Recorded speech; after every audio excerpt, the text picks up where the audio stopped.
So, one of the discoveries of psychology is that the basic unit of the brain appears to be the neuron. The neuron is a specific sort of cell. And a neuron has three major parts, as you could see illustrated here. Neurons actually look quite different from one another, but this is a typical one.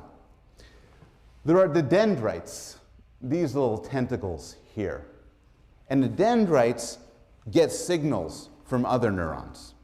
Now, these signals can be either excitatory, which is that they raise the likelihood the neuron will fire, or inhibitory, in that they lower the likelihood that the neuron will fire.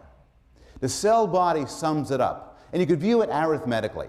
The excitatory signals are pluses, the inhibitory ones are minuses, and then if you get a certain number, plus 60 or something, the neuron will fire. And it fires along the axon, the thing to the right.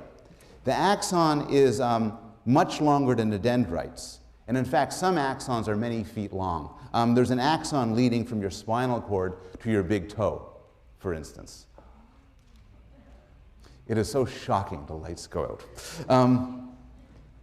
To complete a mechanical metaphor that would have led Descartes to despair, thank you, Colleen, surrounding the axon is a myelin sheath, which is actually just insulation. It helps the firing work quicker. So here are some facts about neurons. There are a lot of them, about 1,000 billion of them, and each neuron can be connected to around thousands, perhaps tens of thousands, other neurons. So it's an extraordinarily complicated computing device. Neurons come in three flavors. There are sensory neurons, which take information from the world. So as you see me, for instance, there are neurons firing from your retina, sending signals to your brain. There are motor neurons. If you decide to raise your hand, those are motor neurons telling the muscles what to do. And there are interneurons, which connect the two. And basically, the interneurons do the thinking. They make the connection between sensation and action.